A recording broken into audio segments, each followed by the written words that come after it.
Okay, so magandang gabi sa lahat ng nakikinig at sumusubaybay ng ating programang Media Patrol. Nandito naman po tayo at magkakasama-sama sa loob ng isang oras para sa pinyong talakayan ni Neng ng Bayan. Tumawag lamang sa 0956-512-2086. Siyempre, dito lamang po yan simpilan ng Paranaque Net Radio Worldwide.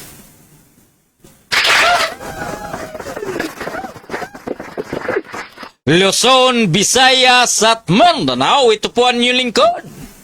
Gaspar Latam na nagsasabing sa umaga, sa tanghali, maging sa gabi, tayo magkakasama-sama dito po sa ating programang Media Patrol.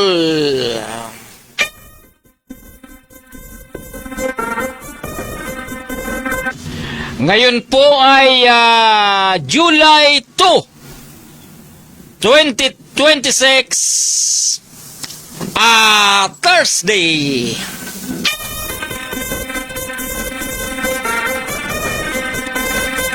At doon po sa ating mga kaibigan, dito po sa Metro Manila, kumusta po kayo? Traffic na traffic, mainit na mainit. Lalong-lalo na po dyan sa lugar ng Maynila. Dahil ngayon pong July ito ay pinagpatuloy yung pong tinatawag na rally mula po sa INC.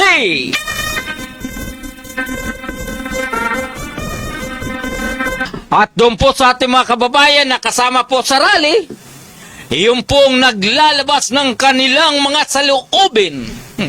Lalong-lalo na po yung sinasabi nila na DDS ay talaga naman nagngingit-ngit na. Gusto nila tuloy-tuloy ang rally. Dahil lang sabi nga nung iba, hindi kami alis dito hanggat hindi bumababa o hindi nililisan ng ating presidente ang Malacanang. Akala nila yung tirahan ng presidente dyan sa Malacanang, ganon na lang kadali para pababain ang presidente. Yung pong mga nagrarally, siyempre gusto nila mabala ang ating mga kababayan. Problema, paano na lang po yung mga naghahanap buhay na dumadaan doon po sa kanilang ino-occupied na kalsada? Katulad yung nangyari dyan po sa lugar ng EDSA, dyan po sa Ortigas, maging dyan po sa Campo Aguinaldo, vice versa. Yung pong mga naghahanap buhay na mga pampasahirong bus, yung pong mga habal-habal o hindi habal-habal, yung pong mga courier natin, at yung pong mga private vehicles na dumaan na supposed to be, dapat sila ay makarating kaagad doon po sa kanilang pupuntahan. O kaya kung saan sila pumapasok, naabala pa. Di ba? Katulad nung isang estudyante, dahil siya po ay mag-i-exam. Sana. Pero ang problema, dahil po doon sa abala, sa abalang ginawa ng mga rallyista, yung kanyang pagnanais na makapag-exam para pumasa, ay nabulilyasok pa.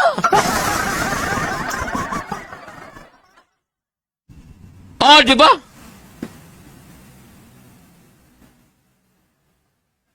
Tayo naman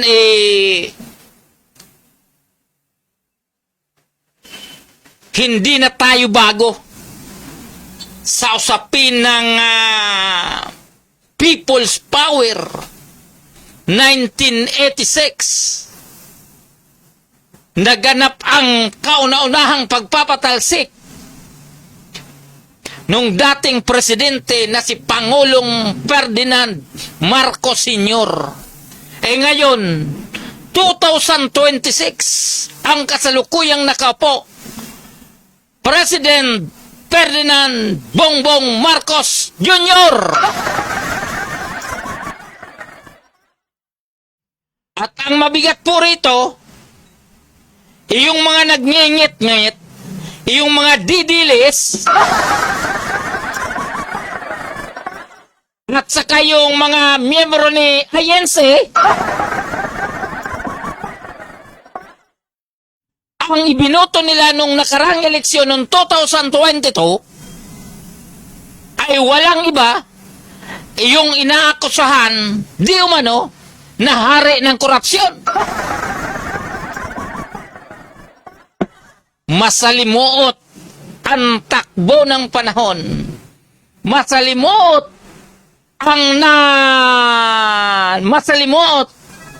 yung natawag noon, nabubudol nung akala nila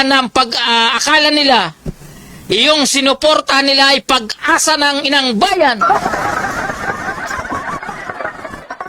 Pagkatapos sila ay magngingit-ngit, magrarally sa Lunita, dyan po sa Liwasang Bonifacio, magrarally dyan po sa EDSA, magrarally kung saan-saan dahil gusto nilang palisin, gusto nilang pababain yung kanilang sinuportahan noong 2022. Bangungot! Bangungot! Bangungot, di ba?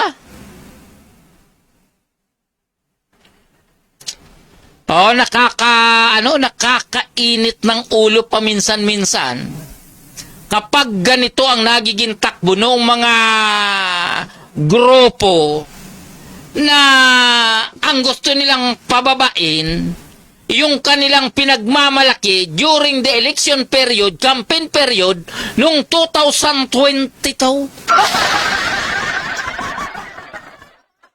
Ako naman ay hindi ko ibinoto ang kasalukuyang presidente. Hindi ko ibinoto ang kasalukuyang vice president.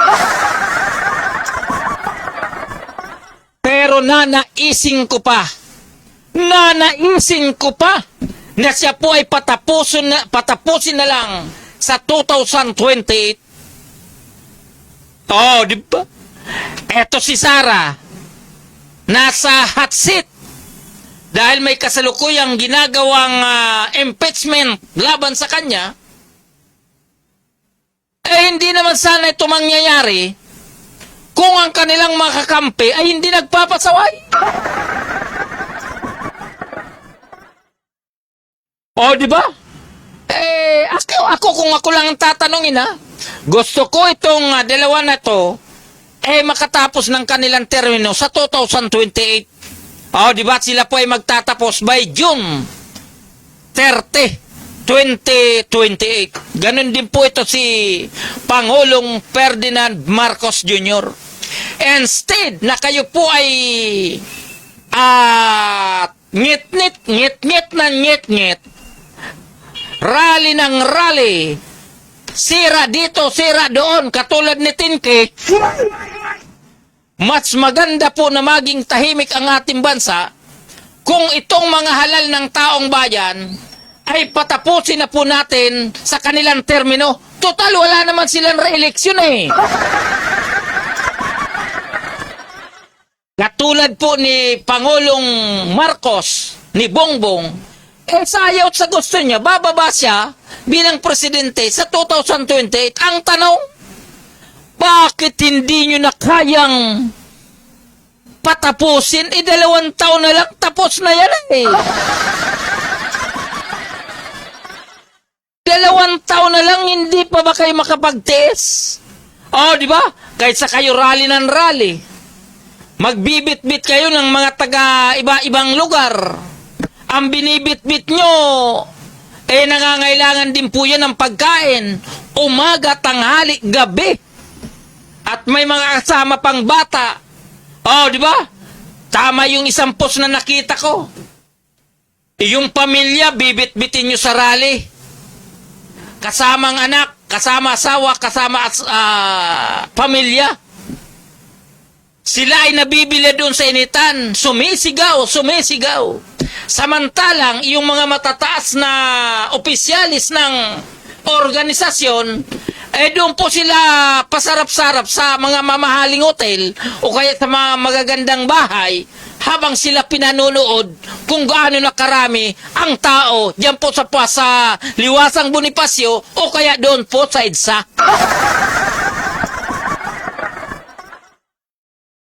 Hindi na po kayo naawa.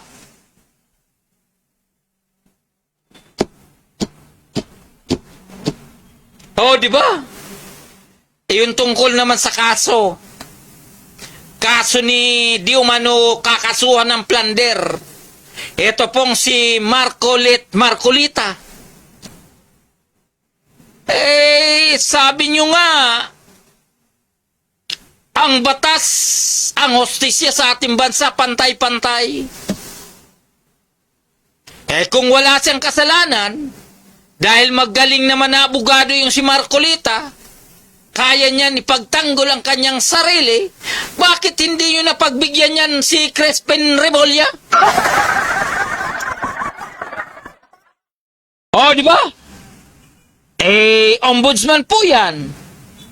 Binabalansi ang ebidensya kung siya ba ay nararapat kasuhan o hindi. Kung may mga probable cause naman, talagang ganun ang buhay Kayo ay nangaway ng presidente. Pagkatapos gusto nyo exemption kayo sa paglabag ninyo sa batas? Di ba? Kaaway ninyo ang presidente ng Republika ng Pilipinas. Hindi nyo naman kaaway yung magsasaka. Di ba? Hindi nyo naman ang kaaway tanod. Hindi naman ang inaaway nyo kapitan o kapitan. Hindi presidente yan Maraming galamayan. Kasama na po dyan ng ito pong si dating Justice Secretary Boying Remulla na sinasabi nyo na selective ang kinakasuhan ay ngayon nyo lang nalaman.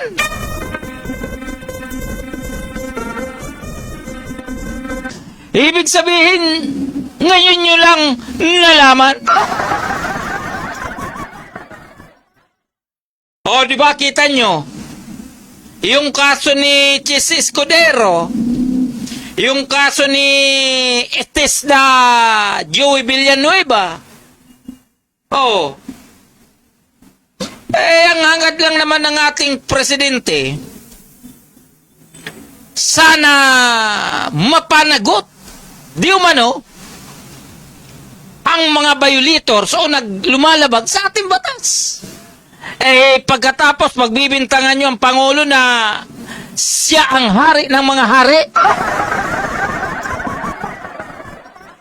Siya ang promotor ng mga promotor. Hindi nyo po binigyang halaga ang kanyang posisyon na halal yan ng taong bayan.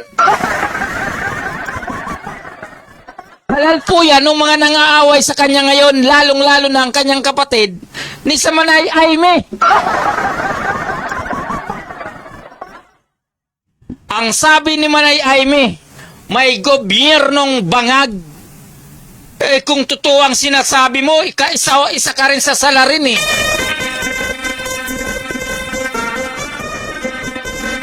Isa ka sa salarin dahil kung tutusin, noong 2022, kasama ka para hikayatin si Vice President Sara Duterte na magkaroon kayo ng tinatawag na Unitem. Kaya nangyari, lumakas ang Norte, lumakas ang South.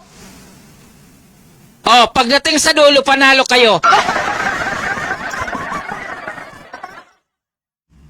Kaya lang sa hindi natin malaman, kuskus balungos, kung ano ang hindi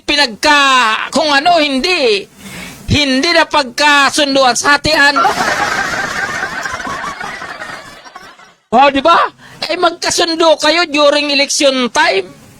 2022 election, nakala nyo para kayong mga pulot-pukyutan. Matamis na matamis ang inyong mga ngiti sa bawat isa. Nang kayo po ay manalo na 1 taon, ang ngiti napalitan ng bighati.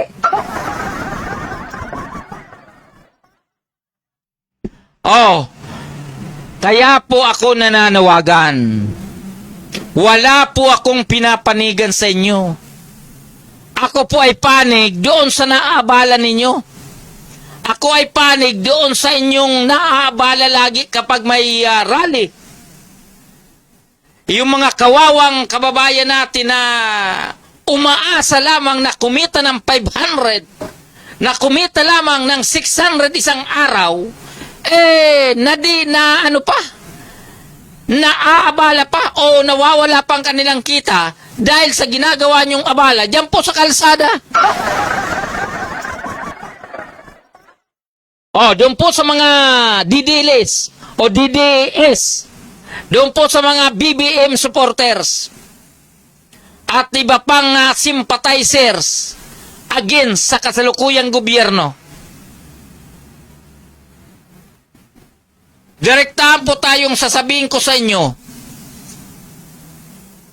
instead na kayo po ay rally ng rally dyan, instead na kayo ay gastos ng gastos sa pagrarally, instead na kayo gastos ng gastos sa pagbabayad sa mga influencer, doon po sa mga aso-aso, mas maganda pong manahimik na muna kayo hanggang 2028. Total, may eleksyon ng 2028. Doon na po natin paghandaan kung sino ang dapat napalitan, kung sino ang hindi dapat alisin sa gobyerno. Di ba? Eleksyon ng presidente, vice president, senador, congressman, gobernador, mayor, city councilors, municipal councilors. Doon na tayo bumawi, kasama yung mga party list na wala namang ginagawa. Pero kung ngayon kayo, kilos kayo ng kilos para pabagsakin, ipahiya ang kasalukuyang gobyerno, malamang wala po kayong pagmamalasakit, wala kayong pagmamahal sa ating bansa. Dahil nga po, sa bawat kilos ninyo, sa bawat galaw ninyo, kayo ay nakakaabala o nakakasagabal sa takbo ng magandang gobyerno o kaya ang kasalukuyang gobyerno kung saan patutungo. Di ba? Ayuda rito, ayuda roon ang binibigay ng gobyerno. Maraming nakakatanggap ng ayuda, pero hindi nyo po inaalam kung ang ayuda na yan, kung saan ang galing, kung saan kinukuha ng ating kasalukuyang gobyerno. At ang maganda lang po rito, ang palatandaan, ang ating kasalukuyan presidente ni si Pangulong Ferdinand Bongbong Marcos, kahit ganon kalakihan mga problema, pag humarap sa inyo, kapag humarap sa inyo, may dalang solusyon doon po sa mga problema ng ating bansa. Palakpakan po natin yan. At hindi po siya nag-aapekto, nagpapaepekto doon po sa mga negatibong nangyayari sa ating bansa. Una, sa korupsyon. Ang sabi niya, ipaubayan nyo yan sa korte. Di ba? Ipaubayan nyo po yan sa korte dahil yun naman po talagang may kakayanan yan. Pagdating naman kay sa impeachment trial kay Sara Duterte, ipaubayan nyo po yan sa Senado dahil trabaho naman po yan ng Senado. Di ba? Pagdating naman sa peace and order, nakita nyo naman, tuloy-tuloy ang ating gobyerno. Tuloy-tuloy po ang ating mga mini-uniform. Lahat ng agencies ay kumikilos, lalo na po itong National Bureau of Investigation, talagang tuloy-tuloy. Sobrang sipag po ng National Bureau of Investigation sa kasalukuyan.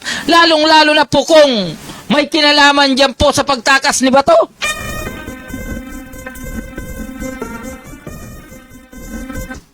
Di ba? So, ang ibig ko lang pong sabihin, malapit na po ang presidential election patapusin na po natin yan para bawas stress, bawas alam niyo naman, Kapag puro negative ang ipinapakita sa ating bansa, baka tuluyang kayong hindi makaupo sa 2028. Baka hindi manalo ang inyong manok na ito pong si Sara Duterte. Okay, doon po sa ating mga kaibigan, Luzon, Visayas at Mindanao, tayo po ay magbibigay ng isang patalastas, Mr. Chairman, Net Radio. Paranaque Net Radio, kami ang kasama mo.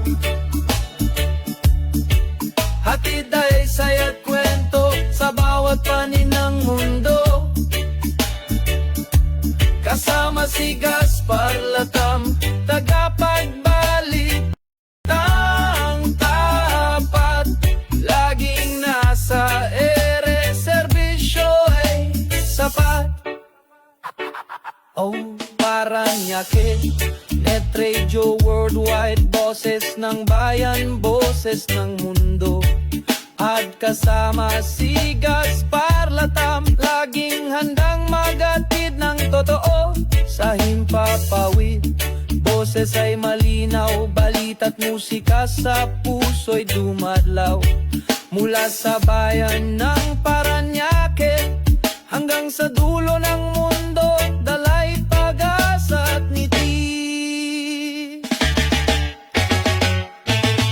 O Paranaque Net Radio, kami ang kasama mo. Hatid ay saya't kwento sa bawat panig ng mundo. Kasama si Gaspar Latam, tagapagbalitang tapat. Laging nasa ere, serbisyo ay sapat. Kwento ng masa, boses ng bawat isa.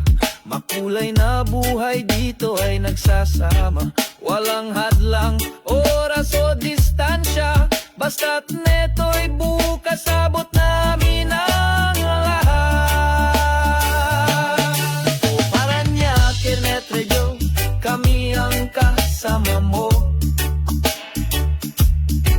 Hatid ay saya't kwento sa bawat panig ng mundo.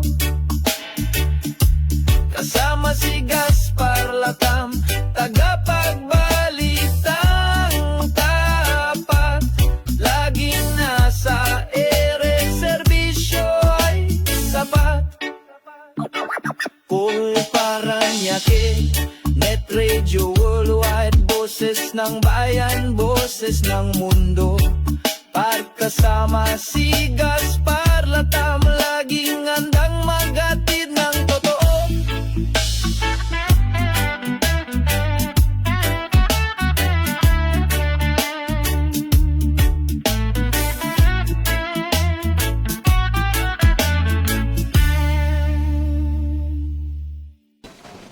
Okay, so tuloy-tuloy na po tayo sa ating programang Media Patrol. Ngayon po ay July 2, 2026, Thursday. At bago po tayo magpatuloy, regards po natin ang ating mga nasa online. Ito pong si paring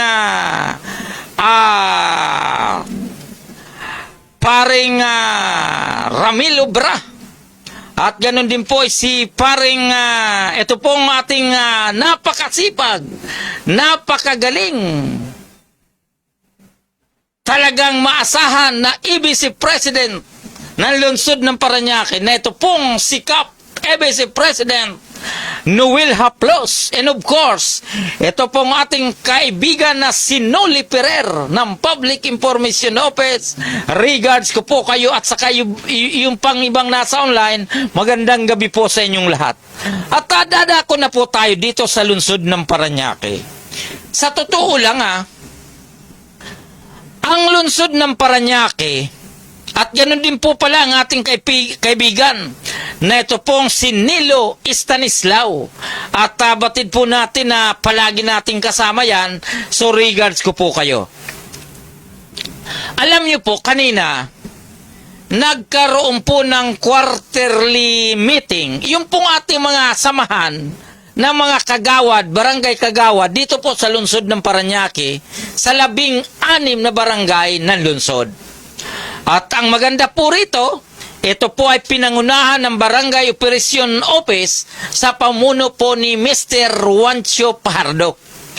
At nakita po natin na maganda po ang programa dahil sila po ay nag-imbita ng isang batikang prosecutor ng city government prosecutor ng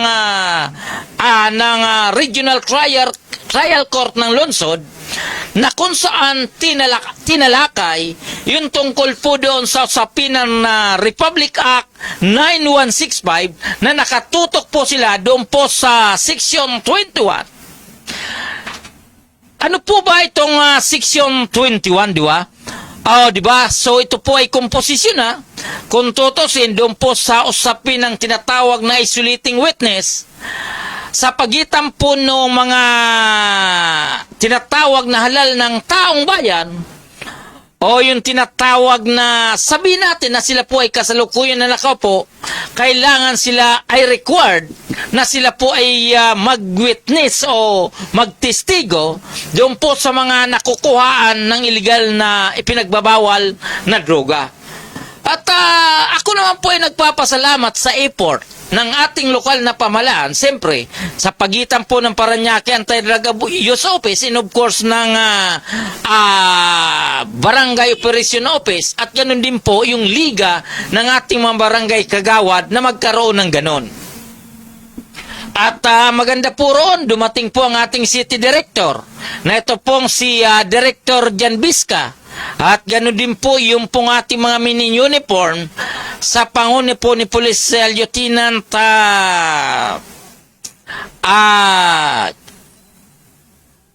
Guanzo naman.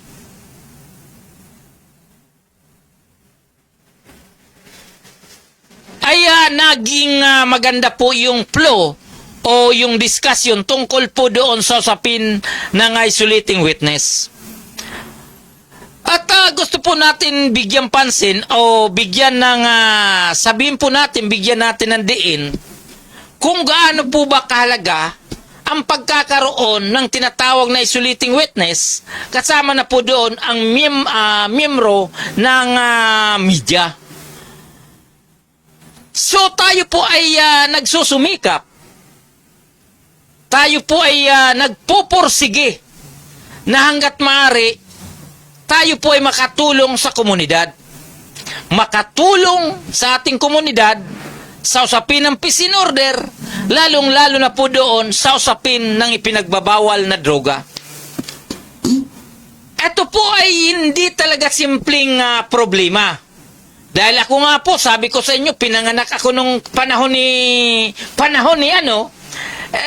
nung ako po ay palaging nanonood ng sine, noong 70s, 80s, palagi na po akong nanonood tungkol po doon sa mga pelikula ni APG, pelikula ni Rody Fernandez, pelikula ni Lito Lapid o anong man sikat na mga artista, yung pong usapin sa ipinagbabawal na droga ay nung mga 80s, 70s, 80s na yan, ay nandoon na po talaga. Nandiyan na po yan. In short, nakaugat na po yan Nakaugat na po yan. Oo, napakahirap na po itong sugpuin. Ngayon, paano tayo makakatulong kung may kahirapan na talaga itong sugpuin? Ako, sa totoo lang, naaawa po ako sa ating mga mini-uniform, lalo na po yung mga operative, dahil sila po ay nagkakaroon ng tinatawag na double, triple effort para po masawata ang ipinagbabawal na droga, para po mahuli nila ang mga drug poser, yung tinatawag na drug user, at iba pang personalidad na sangkot sa trading o pagbibenta ng ipinagbabawal na droga. Pero ako po ay nagpapasalamat din doon sa ibang mga kagawad na talagang sila po ay nasa puso nila na makipagtulungan sa atin mga mini-uniform. Yun po ang totoo niyan. Marami naman po dyan nakikipagtulungan, Pero ang problema naman, sila naman po ay talagang nagpupursige, pero yung ibang barangay kagawad naman, ang titigas ng mukha. O, di ba? Ang titigas ng mukha ng ibang kagawad. Kanina, marami po akong nakita mga kagawad doon. Ang iba mga ipalista, ang iba mapuporma, ang iba malalakas ang dating, pero sila po ang hindi ko nakikita sa kalsada, lalong-lalo na po sa pag-imbentaryo ng droga. Di ba? Ang lalakas bumida eh. Di ba? Samantalang yung gumagampa o yung ginagampanan nila ang kanilang trabaho, lalong-lalo na po kapag sila po ay tinatawag na officers of the day, nandun lang po sa gilid na nahimik, nakikinig kung ano ang sinasabi ng prosecutor tungkol po sa usapin ng Republic Act 9165. Pero yung iba na walang pakialam sa mundo, habang nagbibigay ng seminar, nagbibigay ng lecture, nagbibigay ng paliwanag, yung mga pasaway, karamihan nandoon sa gilid, walang iba, ay chismis dito, chismis doon, kwento rito, kwento ron. Hindi na nga po nakikipagtulungan sa programa ng peace and order, hindi na nga po nakikipagtulungan sa programa ng illegal na droga, bida-bida pa, nakaka-estorbo pa. Di ba? Mabuti na lang po, nandoon ang ating ABC President at sa kasalukuyang punong barangay ng San Isidro, talagang 101% na ito po ay masipag. 100% din na ang kanilang mga barangay kagawad ng barangay San Isidro ay hindi po matagao. Sabihin natin, palaging sila po ay present kung sakasakaling sila po ang kailangan. Pero the rest, lalong-lalo na po yung parehas president yata yun, ni minsan, hindi ko pa nakita na sila po ay naging isolating witness sa pinagbabawal na droga. Bakit? Di ba? Presidente ako ng mga kagawad, pero ni minsan, hindi ako nag-imbentaryo sa droga. Palagay ko mukhang something wrong. Diba ay dalawang presidente ng mga barangay kagawad eh. District 1, District 2. Pero hindi ko po hindi ko nakita na gumising na madaling araw para maging isolating witness sa mga nauhuli ng ipinagbabawal na gamot.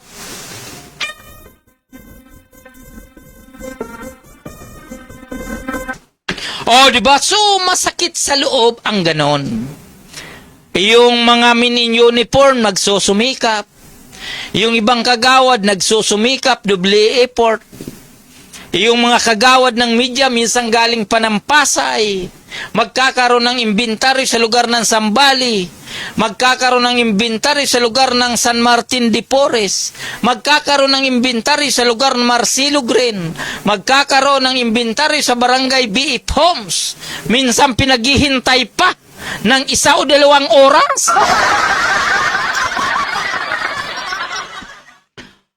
Diba? Parang kasing kapal talaga. Diba? Sana tablahan naman kayo.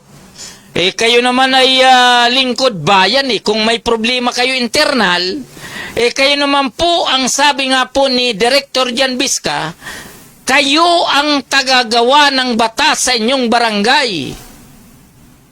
Kung kailangan nyo ng material na support, bakit hindi kayo gumawa ng ordinansa na nagsasabi na kailangan namin ng tulong mula sa kaban ng barangay? Hindi po yung dadahilan kayo, sasabihin ninyo masamang pakiramdam ko, sasabihin ninyo nasa probinsya ko, sasabihin kinat birets batayan cellphone. Pagdating sa dulo, isa lang po ang bottom line yan, ayaw nyong maging isolating witness. O, di ba kasi sabi ninyo, napakahirap gumising, abala, nakakatakot, atin ka ng hearing sa korte. Pagdating doon sa korte, kabilat kanan ang tanong, nakakalimutan mo o nagkakamali ka, talaga magkakamali ka, lalong-lalo na kung aburido ka, ayaw mong tumistigo. O, di ba kasi yung kaibigan kong isang isolating witness bilang media, minsan 3 o 4 na bisis sa isang araw ang kanyang hearing, mani-mani lang. O, di ba 3 bisis sa isang araw, minsan 4 pa. O, pag uwi, sabi niya, pare, naka-4 ako ngayon. Ha, matindi ka. Sabi niya, bitin pa nga ako eh. Kita nyo na yan? Ang totoo niyan, kapag gusto, may paraan. Pero kapag ayaw, may dahilan. Okay, so bago po tayo magpatuloy again, regards po natin yung mga nasa online na, lalong-lalo na po yung hindi ko masyado nababasa, ha? Pasensya na po kayo, dahil ang ating pong monitor ay, ang layo po sa inyong lingkod ay mga 10 meters! O kaya tila malabo lang po ang mata ng inyong lingkod, kaya hindi ko po nababasa. Pero, saludo po tayo doon po sa punong barangay ng San Isidro at EBC President ng 16 Barangay of the City of Parañaque. Ito pong si Kapitan Noel Haplos. Alam ko na siya po ay talagang masipag, 24/7 ang kanyang sipag. Kaya lang, paminsan-minsan, nakakalimot din. Nakakalimot din yan. Pero ang maganda niyan, talagang naalala ka lagi. Yun po ang maganda sa ating buting Kapitan, Noel F. Haplos. Palakpakan po natin. Bago po tayo magpatuloy, Mr. Chairman Patalastas Place, Drug Free World International. Sabi nila makakatulong ang shabu na makapasa ako sa mga exam.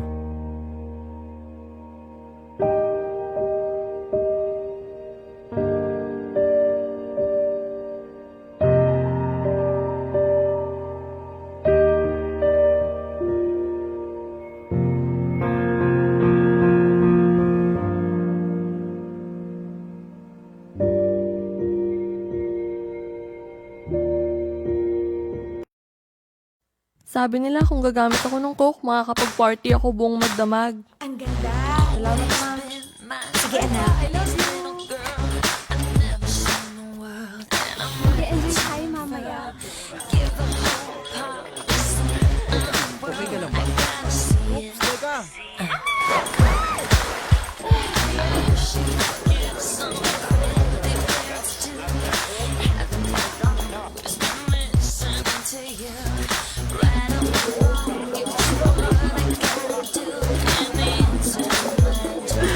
Sige na, girl. Bilis. Buksan mo na to.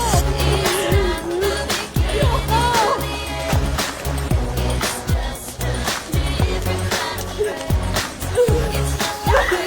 Sabi nila kung gagamit ako ng coke, makakapag-party ako buong magdamag.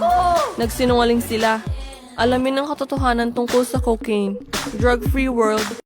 Mamahalin niya raw ako habang buhay kung hihit-hit kami ng crack. Diyan ka lang! Tumahimik ka! Tahimik!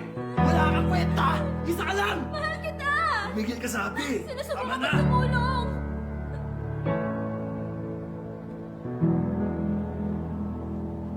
Nasaan ang pera? Oo, ito na. Bakit mo siya tinatanong? Ha? Sige natin. Sige. Mas kwenta. Pulis to! Sumuko na kayo! Meron kami warrant! Sumuko na kayo! Clear! Clear! Sumuko ka na! Itaas ang mga kamay at tumarap sa pader!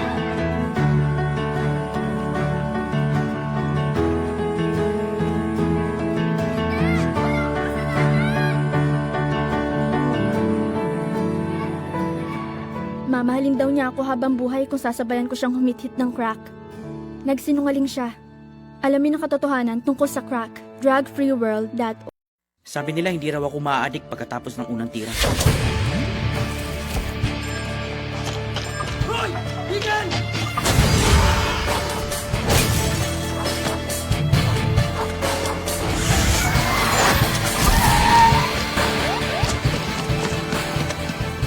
Sabi nila hindi raw ako maa-addict pagkatapos ng unang tira.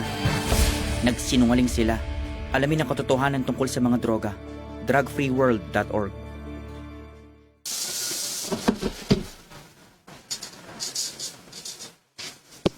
Ayan. Natin pong patalastas ay galing po sa Drug Free World Organization. Yan po ay preha. At gusto lang po natin na ipalabas dahil gusto natin sa ating mga pakinig na tayo po ay seryoso sa na masawata ang ipinagbabawal na gamot. So bago po tayo magpatuloy at regards po natin, ito pong si Mr. Ariglo sa Net Radio, and of course ito pong si DJ Tosong ng Values Formation, Joliver Gonzaga, regards po natin sila. At okay, so lipat na po tayo sa ibang isyo. Inuulit po natin yung pong mga barangay kagawad na hindi nakikipagtulungan na maging isolating witness sa mga nahuli sa illegal na droga. Sana bawasan nyo naman ang inyong kapal. Okay, so lipat na po tayo dito sa usapin ng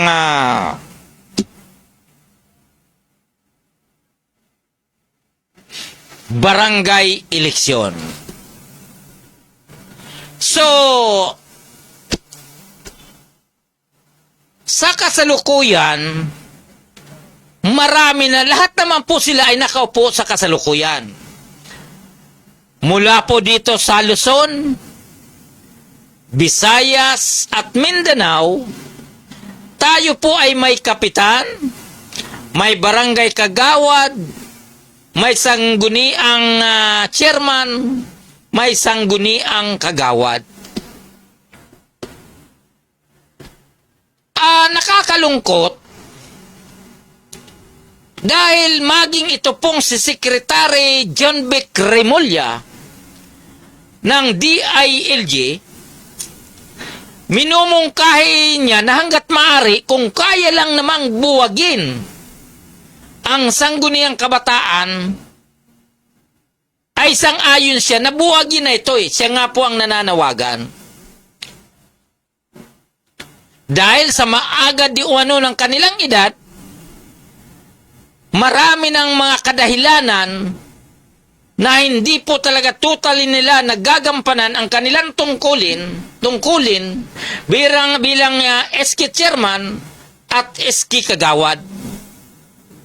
Dahil yung iba daw ay nag-aasawa na, yung iba ay lumipat ng lugar, yung iba naman ay pabanding-banding lang, pero sila po ay may sweldo, o sabihin natin na sila po ay may natatanggap na honorarium sa kanilang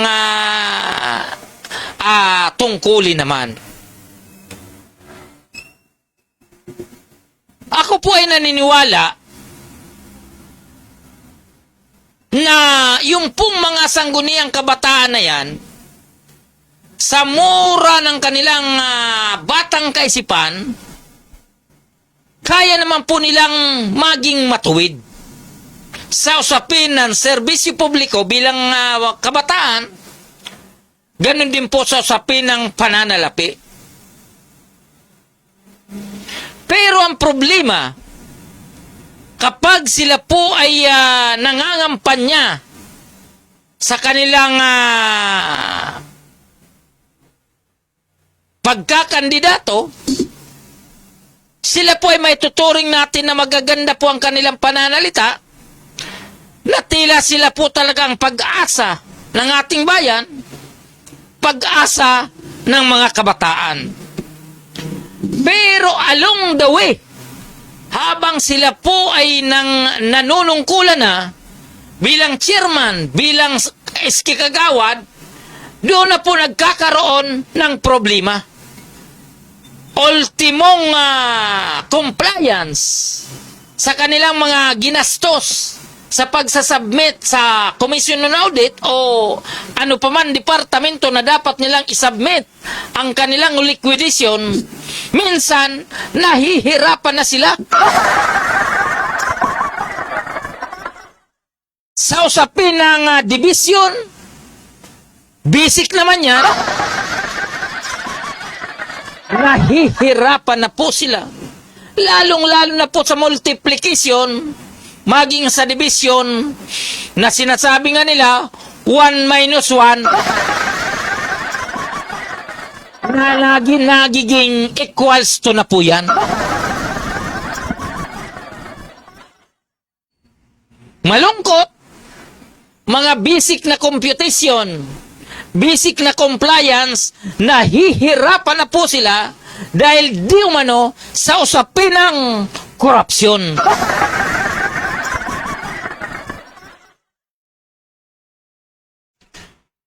Yun po ang sabi ng aking mga nakausap.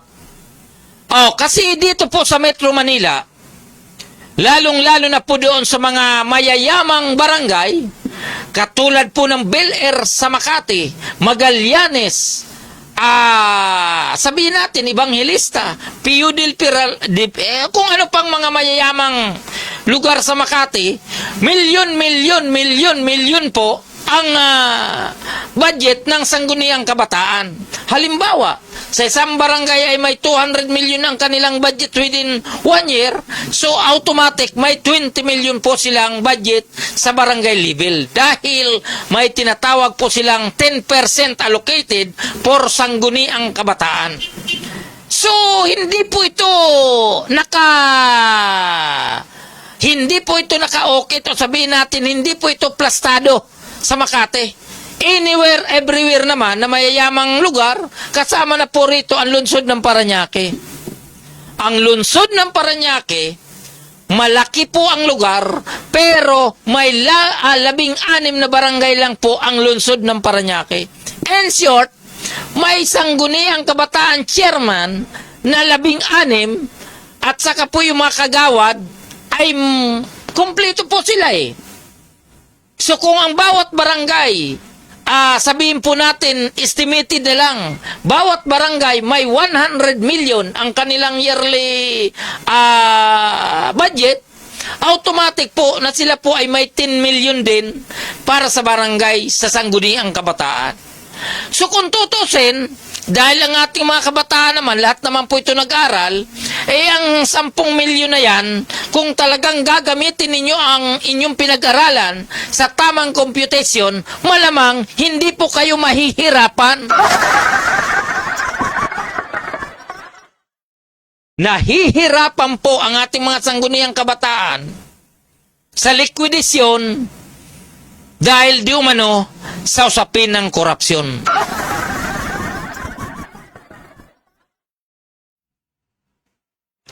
Pero wala tayong magagawa. Batas pa yan. Sa November 2, 2026, sa darating na November, may eleksyon. Ang hamon ko sa mga kabataan, pumili po kayo ng dapat na manungkulan sa inyong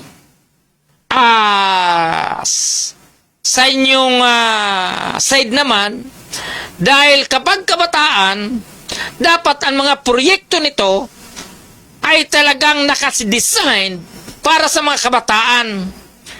Tulong sa pag-aaral, mga palaro na dapat na mayroon matutunan, pagbibigay ng mga, sabihin natin, mga bula o basketball naman na yung bula talaga na magagamit ng mga kabataan, sabihin natin chess o ano pa man na pwedeng makatulong sa kabataan, sana yun po ang bigyan nyo ng halaga. Ayaw ko na po kasing halongkatin o bulatlatin yung mga nagiging proyekto ng mga kabataan, nasa isang iglap, liga-liga, sa isang iglap, team building, o boss. O boss ang budget ng kabataan sa loob ng isang taon.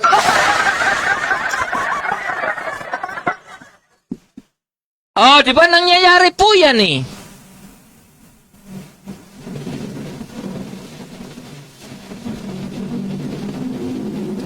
Oh, di ba, Rico Ariglo?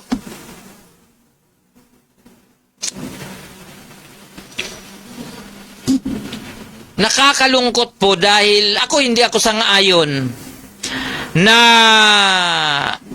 alisin ang sangguniang kabataan. Ako po ay naniniwala sa gabay sana ng mga local agencies, national agencies, ang mga kabataan na to ay kaya naman po itong ituwid kung hindi napapabayaan. Kaya lang kung ang mga nasa national agencies naman, nasa local agencies naman, kung sila po ay nandoon na po sa tinatawag na comfort zone, umaasa na lang po sa compliance, umaasa na lang po sa mga report, at umaasa na lang po doon sa mga pambubula ng kapwa nila lingkod bayan, malamang talagang tuluyang magiging tiwali ang mga kabataan na ito. Yun po ang aking paniniwala. Napapabayaan po ito ng mga ahensya ng ating gobyerno na dapat sila po naggagabay sa mga kabataan na to, hindi po yung mga kapitan o hindi yung mga kagawad na sila po ay dinidiktahan kung paano sila matutong mangumisyon.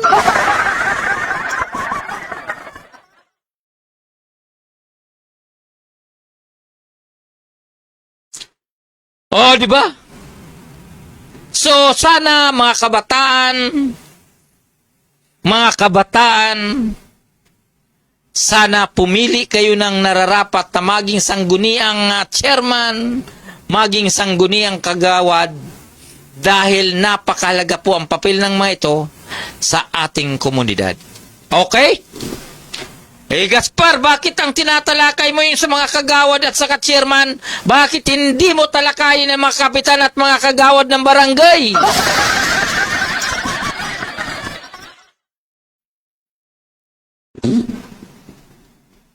Ano, gusto niyong talakayin ko, Rico?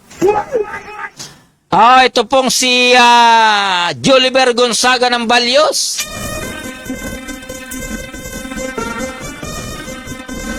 Ito pong ating kaibigan na si Nole Ferrer. Ito pong ating masipag na punong barangay ng San Isidro, Vice President Noel Haplos. Palakpakan po natin yan. Okay. So doon na po tayo sa mga kapitan. Actually, ayaw ko na sana itong talakayin eh. Dahil kung ang mga butante, kapag any kind of election ay umaasa na lang po sa abot ng kapitan, abot ng kandidato, na kapag naabutan ng 500, kanya ng boto. Kapag naabutan ng 1,000, kanya ng boto. Kapag maabutan ng 2 boto, ang kanyang pamilya ay kanila ng boto, wala na po tayong mararating. Dahil ayaw ko pong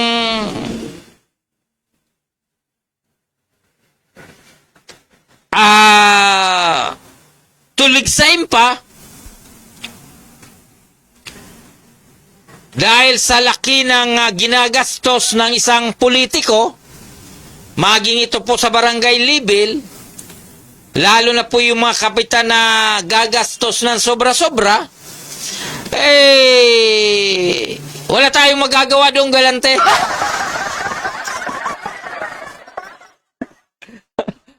Okay, sa atin wala tayong magagawa doon. Kung galante talaga yung kapitan na tumatakbo bilang chairman, Ang problema po roon, kung siya po ay galante, wala siyang pakialam doon sa gagastusin niya, gagastos siya ng 1 milyon, gagastos siya ng 2 milyon o kaya 5 milyon,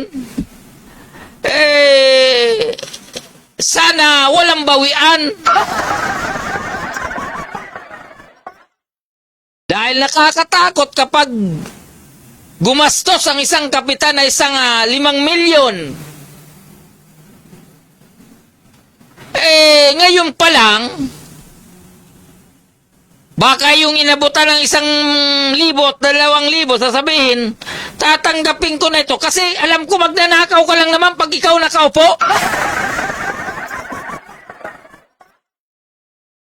Saklap naman nun, ano? Masaklap eh. Gusto mo lang naman magserbisyo. May maganda ka naman reputasyon doon sa inyong barangay. Ikaw naman ay makadiyos. Ikaw naman ay taong simbahan. Ikaw naman ay magaling makisama. Pero kahit magaling ka makisama, kapag wala kang pera, hindi ka mananalo. Hirap manalo ang walang pera kapag ikaw po ay magkandidato. Hirap na hirap. Pero kapag may mga galanting kandidato, natutuwa po tayo dahil kahit papano may libreng pagkain, may libreng abot. Ang problema kapag nananalo naman, wala na tayong magawa kahit sila po ay hindi na lumalaban ng pareha sa kanilang panunungkulan. Di ba? So nahirapan. Actually, ang nahirapan po rito, hindi po yung mga botante. Di ba? Ang nahirapan po rito, yung politiko.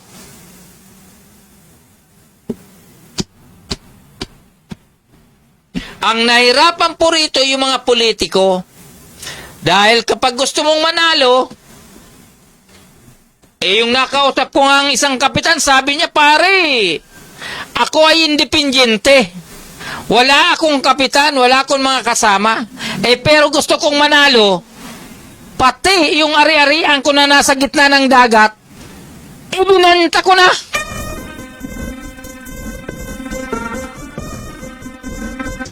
Sabi niya, may ari-arian ako sa probinsya na nasa gitna ng dagat. Kaya ang ginawa ko, dahil gusto kong manalo, ibinenta ko para ako manalo. Pero sa awa ng Diyos, siya naman po ay nanalo pang 7 kagawad. Kaya lang nagkikwento sa akin, pare, malapit na magtapos ang una kong termino. Halos hindi pa ako nangangalahati doon sa ginastos ko. Luging-lugi naman ako. Pagkatapos magkakaroon naman ng eleksyon, kakandidato na naman ako, panibagong gastos na naman, sabi niya, parang gusto ko na rin tumanggap ng porsyento. Kasi sabi niya, ayaw niya, gusto niya magintuid, pero ang problema, malaki ang kanyang ginastos, kaya, sabi niya, para mabawi ko ito, makikisama na ako ay kapitan. Kahit papano, mabutan ako ng magandang project. Kapag ako magkaroon ng magandang project, sigurado ako makakabawi.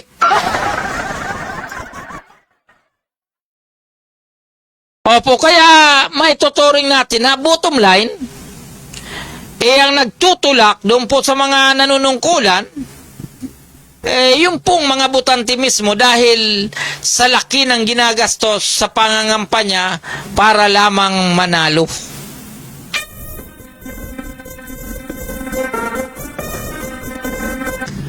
Yun po ang katotohanan dyan. Kaya nakakalungkot dahil yung ugali ng mga Pilipino, nakakalungkot dahil yung isip ng mga butante, kapag ikaw ay pumasok sa politika, maging barangay kagawad, maging kapitan, maging konsyal, maging mayor, vice mayor o konsyal, etc., feeling nila kapag nakakaupo, tiba-tiba. Pero ako po'y naniniwala na hindi po lahat na lingkod bayan ay hindi po lahat sila ay kumikita at hindi rin po lahat sila po ay nanlalamang sa gobyerno habang sila po ay nakaupo.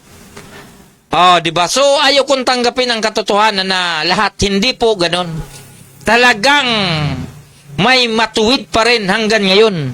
Lalong-lalo na po kung ang nanunungkulan, yun talagang ginamit lamang ang puso sa pangangampanya, yung ginamit lamang yung pagmamahal para sa bayan, sa kanilang nasasakupan, pinakita niya ang kanyang dignidad, prinsipyo o pinaglalaban na dapat ang isang barangay official at yung pong mga nakakaupo na hindi unahin ang bulsa, kundi yung paglilingkod sa bayan.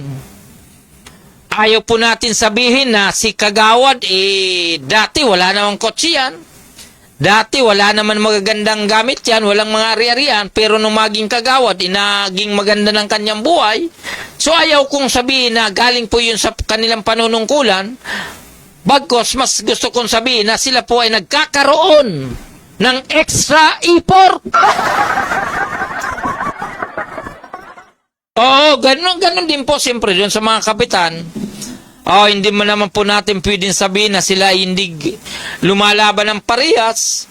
Hindi naman po natin sila pwedeng sabihin na sila ay hindi nagsiservisyo ng tama. Pero hindi rin po natin pwedeng isang tabi na sila po ay kumikita talaga sa kanilang panunungkulan. Okay, so yung po ang ating mga napag-usapan, ano? Yung po naman ay basic naman na issue. Bawat isa naman alam, tanggapin na po natin na ang katotohanan kapag ang ating mga lingkod bayan ay hindi po tayo nagpili o pumili na puso ang kapital, pagmamahal ang puhunan o pagmamalasakit ang puhunan para sa inyong barangay, malamang walang patutunguhan ang korupsyon tuloy-tuloy. Pero kapag kayo ay makapili naman ng tuwid, malamang makakatikim naman po kayo ng fair, just, at saka yung serbisyong para sa lahat ay inyo naman pong matatamasa kung kayo po ay makakapili ng tapat na maglilingkod sa inyong barangay. Okay, so parang ayaw pa rin tayong paniwalaan. Mayroon pa ba niyang Rico?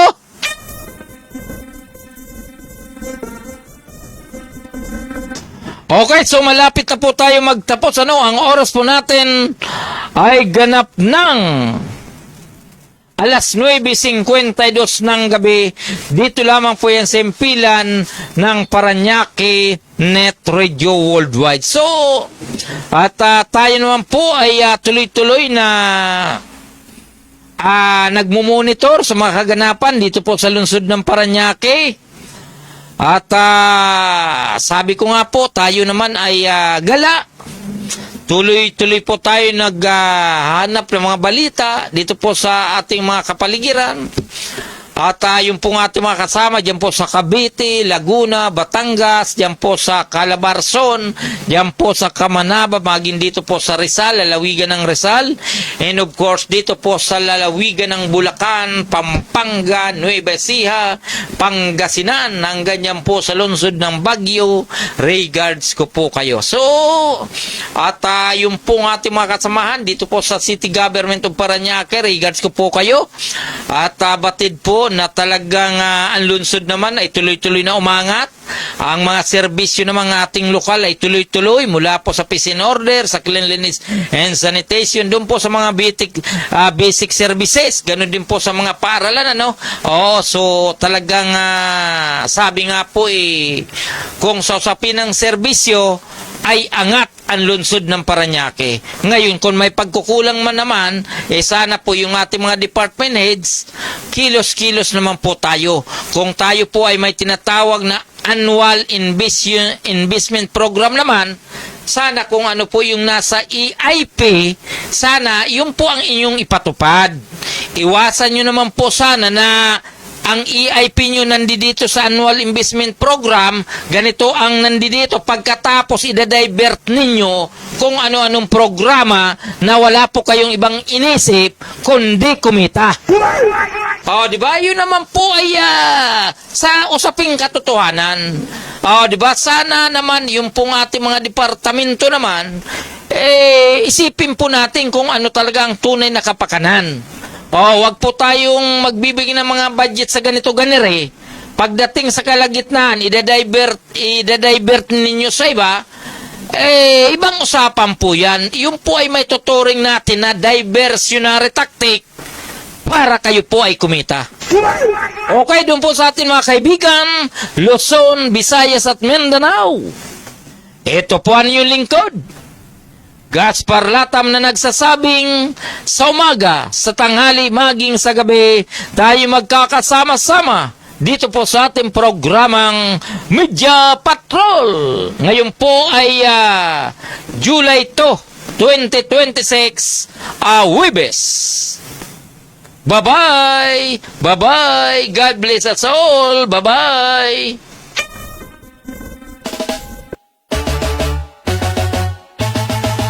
Paranaque, Netreo, kami ang kasama mo. Hatid ay saya't kwento sa bawat panin ng mundo. Kasama si Gaspar Latam, tagapagbalitang tapat. Laging nasa ere, serbisyo ay sapat. Oh, Paranaque, Netreo Worldwide, boses ng bayan, boses ng mundo. At kasama si Gaspar Latam, laging handang magatid ng totoo sa himpapawid. Boses ay malinaw, balita't musika sa puso'y dumadlaw. Mula sa bayan ng Paranaque hanggang sa dulo ng mundo, dalay pag-asa at ngiti. O Paranaque, Netreo, kami ang kasama mo. Hatid ay saya't kwento sa bawat panig ng mundo. Kasama si Gaspar Latam, tagapagbalitang tapat. Laging nasa ere, serbisyo ay sapat. Kwento ng masa, boses ng bawat isa. Makulay na buhay dito ay nagsasama. Walang hadlang, oras o distansya, basta't neto'y bukas, abot namin ang lahat. O Paranaque, Netreo, kami ang kasama mo. Hatid ay saya't kwento sa bawat panig ng mundo. Kasama si Gaspar Latam, tagapagbalitang tapat. Laging nasa ere, serbisyo ay sapat. Kung Paranaque, Netreo Worldwide, boses ng bayan, boses ng mundo. Pagkasama si Gaspar Latam,